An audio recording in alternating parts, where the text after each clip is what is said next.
제가 세상에서 제일 사랑했던 정말 좋은 사람이었던 사람을 제가 자초해서 헤어졌어요. 28살이고 이렇게 좋아한 적은 없는 사람인데 제가 자초해서 헤어졌는데 살아갈 이유가 없는 것 같아요. 이것 때문에 죽는다고 하면 너무 한심한가요?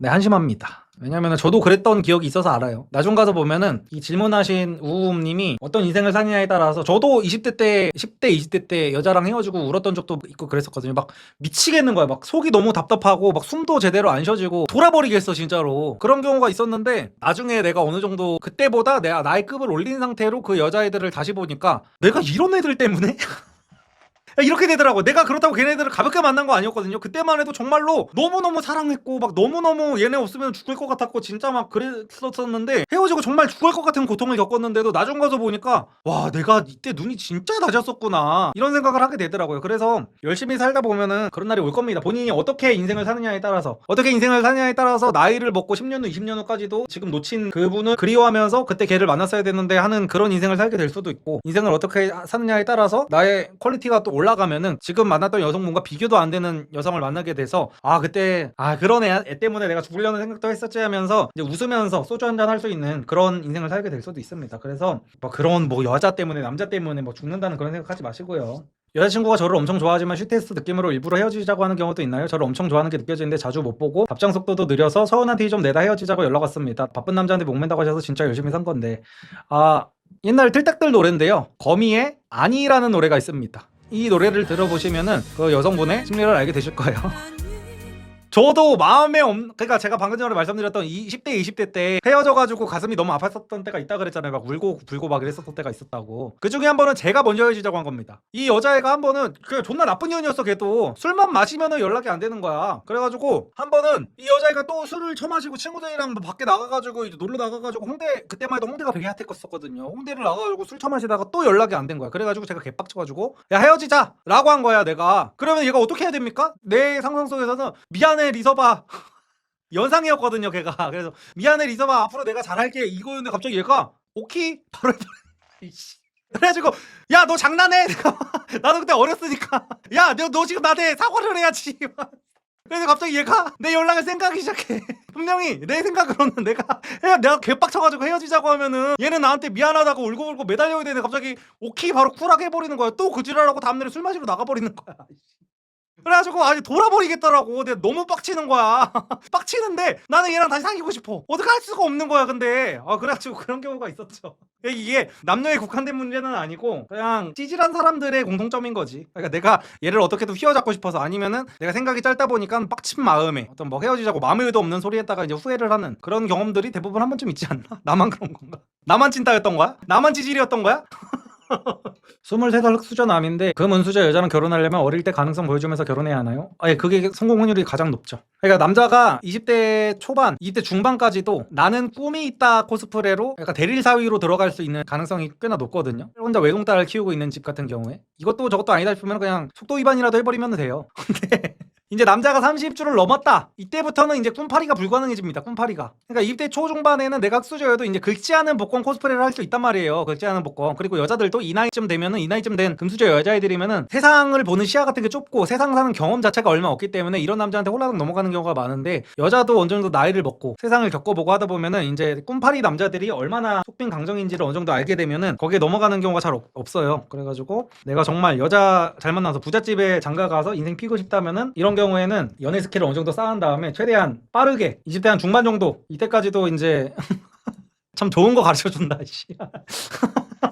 존나 꿈이 큰 척하면서, 나는 지금은 이런 상황이지만 지금은 고시원에 살지만 여자한테 이 나의 불타오르는 이글이글거리는 이 눈동자를 보여주면서 지금은 내가 시작은 미약하지만 끝은 창대할 거야 라고 하면서 이제 그런 것들을 보여주는 거지. 그러면서 여자들한테 이런 말까지 해줘야 되는 거지. 뭐 나는 너가 집이 잘 산다고 해서 좋아하는 게 아니야. 나는 그냥 너의 인간 그 자체를 좋아하는 거지. 나는 어차피 내가 나중에 내 힘으로 돈을 많이 벌고 성공할 거라서 너의 돈 유무는 상관없어. 너 그냥 몸만 오면 돼. 사실은 얘 아버지의 재산이 나는 가장 중요한 거지만, 너의 아버지가 만약에 우리의 결혼을 반대하시면 너 그냥 몸만 와. 왜냐면 몸만 오는 게 불가능하다는 건 난 사실 알고 있거든. 아버지가 반대를 하신다. 막 극구 반대를 하죠. 부모님이. 괜찮아. 그냥 그러면 너 짐 싸서 나와. 내가 네 인생 다 책임질게. 하지만 어떤 외동딸 가진 부모님이 정말로 외동딸이 집을 나간다고 해가지고 외동딸을 모른 척 할까요? 어떤 개차반 같은 남자한테 시집가가지고 그 기구한 인생을 사는 거를 어떤 부잣집 부모님이 그대로 놔두겠습니까? 그래가지고 결국에는 어떻게든 결혼해서 그냥 손주 하나만 안겨주면은 인생 끝나는 겁니다. 그냥 떡두꺼비 같은 손주 하나만 안겨주면은 이제 그 장인어른이 불러서 해가지고 이제 마음에 들지 않는다는 눈빛으로 보겠죠. 그래서 자네 그래서 할 줄 아는 건 뭔가? 취미가 뭔가? 흥미가 가는 게 뭔가? 옷을 좋아해? 그래 그러면 쇼핑몰 하나 해보게 하면서 이제 거기에 대한 지원 같은 거를 다 해주고 그러다가 이것도 말아먹고 저것도 말아먹고 하다 이 새끼 도저히 답이 없구나 하면은 이제 내가 건물 한 채 줄 테니 그거 건물이나 관리하면서 우리 딸이랑 우리 손주 행복하게 해주고 살게나. 그렇게 되는 거지. 절대로 여자한테 나는 너네 집에 돈 때문에 만나는 게 아니라는 거 그거를 어필을 해야 됩니다. 이섭님 연애 강의 안 본 남자인데 긁지 않은 복권 스킬 쓰는 남자는 지능이 높다고 생각하시나요? 지능이 굉장히 높은 거죠. 그 전두엽이 발달이 확실하게 돼 있는 남자인 거죠. 자기의 어떤 본능 이런 것들을 억누르고 정말 이성 전두엽의 판단만으로 그거를 하는 거기 때문에 어떤 그 나의 메타인지까지 나의 자기객관화 나는 이 상태로 가면 내가 스스로 부자가 되는 건 솔직하게 불가능하다. 내가 20몇 년을 살아봤는데 나의 포텐셜 냉정하게 나 자신을 스스로 판단하고 제3자의 입장으로 나를 봤을 때 나는 이 상태로 지금 30대가 되면 답이 없다. 지금 20대에 승부를 걸어야 된다. 그러니까 내가 20대에 놀고 싶은 것도 다 꾹 참아가면서 굉장히 지능 높은 판단을 하는 거죠.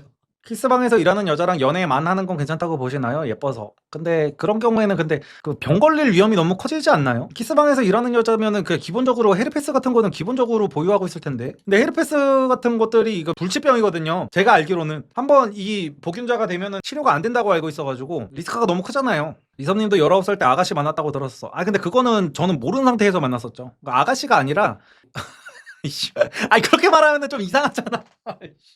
제가 19살 때 20살짜리 누나를 만난 적이 있었는데 그 당시에 제가 살던 그 아파트 엘리베이터에서 만났었습니다. 그래가지고 어쩌다가 이렇게 사귀게 됐었는데 그때 만났던 그 여자가 저는 학생이니까 돈이 없었잖아요. 근데 맨날 얘는 현찰이 많은 거야. 현찰이 많아서 제 지갑에다가 돈을 넣어줬었습니다. 우리 데이트할 때 그 여자가 돈 내는 게 별로 보기 안 좋으니까 네가 내라고 하면서 제 지갑에다가 돈을 맨날 넣어줬어요. 근데 저희 아버지가 이제 그때 일을 항상 다니고 이제 집에 이제 저 혼자밖에 없었단 말이에요. 이제 방학 때 그 당시가 이제 여름 방학 때였는데 우리 아버지가 얘기 들으면 화나실 수도 있는데 얘가 맨날 밤새 술을 마시고 아침마다 우리 집으로 왔었어요. 아침마다 우리 집으로 왔었는데 오자마자 제 지갑에 돈을 꽂아주고 이제 바로 얘가 뻗어버렸어.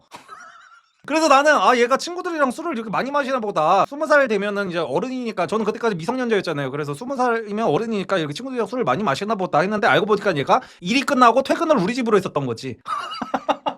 나중에 알게 됐어요. 자꾸 뭐 자기가 일을 하러 가야 된다 하는데 어쩐다 하는데 그럼 너 대체 무슨 일을 하냐라고 했더니 뭐 알바 같은 거를 한다고 했었나 봐. 저도 너무 오래된 기억이라 정확하게 기억이 안 나는데 거의 한 20년 전 기억이다 보니까 아무튼 이런저런 얘기를 하다가 결국에는 이게 뽀록이 났어 얘가. 그런 데서 자기는 일을 하고 있다는 거를. 그래서 헤어지게 됐었죠. 그런 일이 있었습니다. 제가 알고 만난 건 아니에요 저도. 이섭님 대학생인데 손목시계는 명품 말고 그냥 애플워치 같은 거 끼면 될까요? 애플워치 완전 강추합니다. 그러니까 애플워치는 그런 느낌이에요. 애플워치는 테슬라 같은 느낌인 거지. 이 새끼의 전투력이 가늠이 안 돼. 그러니까 이 새끼의 재정 상태, 어떤 집안, 어떤 막 수입 이런 것들이 가늠이 안 돼. 그러니까 예를 들어 포르쉐를 타는 사람은 아 저 사람은 롤스로이스를 탈 재력이 안 되니까 포르쉐를 타는구나. 람보르기니 페라리를 탈 재력이 안 되니까 포르쉐를 타는구나. 이런 느낌이 어느 정도는 있잖아요. 물론 이것도 매니아여서 포르쉐를 타는 사람이 있겠지만 근데 테슬라는 정말 전기차 매니아여서 타는 사람이 있단 말이지. 롤스로이스를 탈 내가 재력이 돼도. 그리고 애플워치도 마찬가지인 거야. 저 새끼가 돈이 없어서 애플워치를 타는 건지 아니면은 정말 롤렉스를 찰 수도 있는데 그냥 얼리어답터라서 애플워치를 차는 건지 이게 전투력이 가늠이 안 된다는 거지. 근데 요새 제 마음에 들었던 상대 2명이랑 소개 후 차단을 당하거나 지금 연애할 상황이 아닌 것 같다고 실패를 했는데 좀 스킨십 시도 후 이런 현상이 나왔어요. 제가 마음에 안 들거나 좀 애매했던 상대한테는 똑같이 해도 전부 호감을 받고 있는데 뭐 때문인지 계속 의아하네요. 키는 184에 외모는 평범합니다.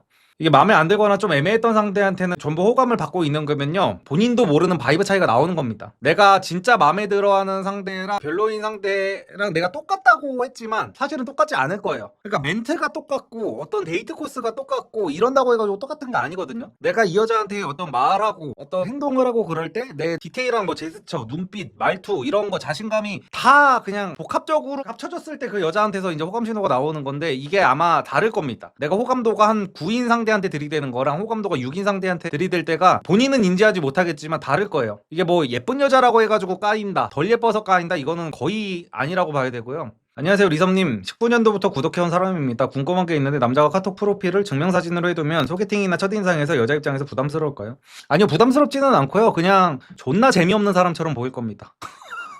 적어도 인싸처럼 보이기는 힘들 거예요. 본인 얼굴이 진짜 차은우급이 아닌 이상은. 양복 입은 증명사진 하면 별로인가요? 최악입니다. 본인이 약간 재혼을 노리고 있는 한 50대 중반 정도의 중년 남성이라면은 양복 입은 정장사진 프사인화도 되기는 해요. 그러면은 등산 모임 같은 데서 좀 먹어줄 겁니다. 40대 아줌마들한테. 근데 그게 아니라 본인이 그냥 일반적인 20, 30대 어떤 연애 알콩달콩하게 하고 싶다 이런 사람이 정장 입은 사진을 카톡 프사로 해놓는다 하면은 이제 약간 무슨 여자는 어떤 프사를 해놔야 가장 좋을까요? 여자는요, 그냥 본인 셀카든 남이 찍어준 거든 증명사진이든 가장 예쁘게 나온 걸 올리면 됩니다. 그러니까 여자가 남자를 볼 때랑 여자가 남자를 볼 때 중요하게 생각하는 게 다르기 때문에, 여자들은 남자를 볼 때 이 사람이 안전한 사람인가, 정상적인 사회생활을 하는 사람인가, 친구들과의 관계는 어떤가, 무슨 일을 하는가, 성격은 어떤가, 이런 것들을 다 복합적으로 보기 때문에 카톡에서 그런 것들을 은은하게 보여주면 좋은 거거든요. 근데 남자는 여자를 볼 때 정말 얼굴 하나, 외모 원툴로만 보기 때문에 그냥 셀카든 뭐든 간에 그냥 제일 예쁘게 나온 사진 올리시면 돼요, 여자는. 리섭님, 스피닝 하는 중에 마음에 드는 여자가 있어서 계속 눈여겨보고 있습니다. 오른쪽 팔목에 5cm 정도 레터링이 있어요. 저는 문신은 정말 싫어하는 사람인데 여자 온몸에 다른 문신이 많이 있을 수도 있을까요? 그럴 수 있죠. 보통 팔에 레터링 있는 여성분들 특징.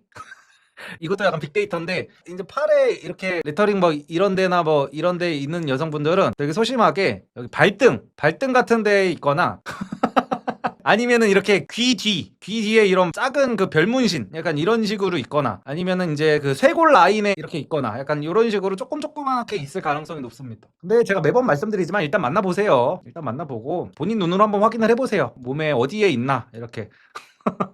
이선님, 무지티 재질도 먹어주던 고급 재질인가요? 무지티 이거 코튼 재질이 진짜로 받아보시면 알 거예요. 퀄리티가 그 일반 티셔츠 입으셨던 분들, 일단 그 유니클로 이런 거랑은 비교가 자체가 안 되고 거의 최상급 원단 썼죠. 원래 3월 전부터 운동 빡시게 할 계획이었는데 덕분에 동기부여가 없어졌네요. 옷의 가장 큰 단점은 그래도 열심히 하긴 해야죠. 왜냐면 운동을 하면 결국에는 전체적인 얼굴 라인 같은 것도 바뀌고 하니까. 리섭님, 옷 반팔도 제발 만들어주세요. 리섭님 옷 입고 홈런 2번 침. 아유, 축하드립니다. 반팔은 여름에 나오죠, 당연히. 184에 덩치가 좀 있는 편인데 슬리브 입으니까 줄리엔강 됐습니다. 저런 분들이 입으면 완전히 진짜 진정한 어깨 깡패, 어깨 폭군, 어깨 히틀러가 돼버리는 거죠.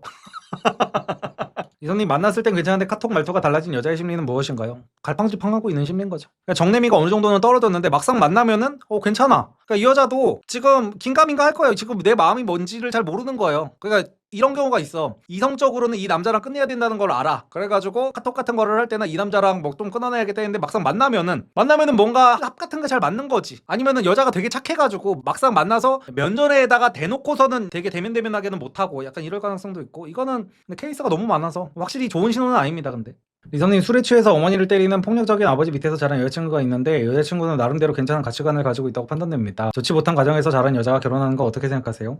대부분의 경우는 그냥 일반적으로 생각을 했을 때는 당연히 비추천하죠. 그러니까 저는 내로남불이 아닌 게, 저도 그 이혼 가정에서 자랐어요. 그리고 저희 와이프도 어머니 혼자서 키우셨어요. 저희 와이프도 이제 결손 가정에서 자랐고 저도 그렇게 자랐는데도 불구하고 누군가가 이혼 가정에서 자란 남자 어때? 이혼 가정에서 자란 여자 어때? 하면은 사실은 웬만하면 추천하지 않는 게 맞죠. 그러니까 저 항상 그러잖아요. 내가 속해 있다고 해가지고, 내가 고졸이라 그래가지고, 고졸도 좋은 사람 많거든, 고졸도 똑똑한 사람 많거든, 저는 이러지 않잖아요. 그래서 항상 우리는 확률 게임을 해야 되는데, 일반적으로는 내가 어떤 사람한테 빠지기 전에 고를 수가 있으면은 굳이 그런 사람들을 찾아서 만나라고 하지는 않겠지만, 내가 어떤 사람을 이미 사랑하게 됐고 어떤 사람을 만나게 됐고 내가 그 사람을 좀 오래 만났고 깊은 관계로 이루어졌는데, 이 사람은 일반적이지 않고 어떤 아웃라이어야, 그 집단의 아웃라이어라는 판단이 확실해졌다면은 저는 그 남자라면은 그 여자의 아픔까지 끌어안고 고할 수 있는 결단은 필요하다고 생각합니다.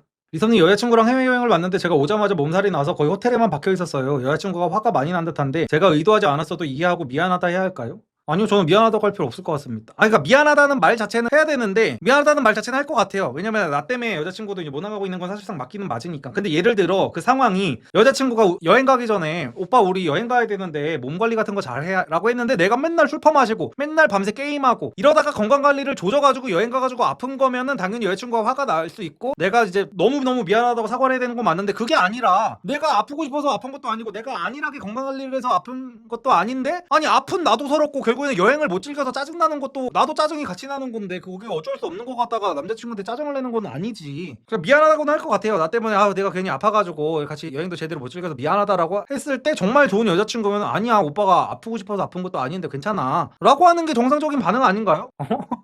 슬기님이 연애 당시 그런 상황이지만 어떻게 대처하셨을 것 같나요? 결혼을 안 했겠죠. 결혼을 안 했겠죠. 결혼을 안 하고 질릴 때까지 만났겠죠. 항상 제가 말씀드리는 거지만 질릴 때까지라고 하신 거면 방금 말과 모순이 뭐가 모순이 된다는 거예요 대체. 외모만 보고 외모가 질릴 때까지 만나라고요. 외모가 질릴 때까지. 성격은 당연히 이미 질려버렸으니까 제 영상을 잘 안 보시는 분 같네요.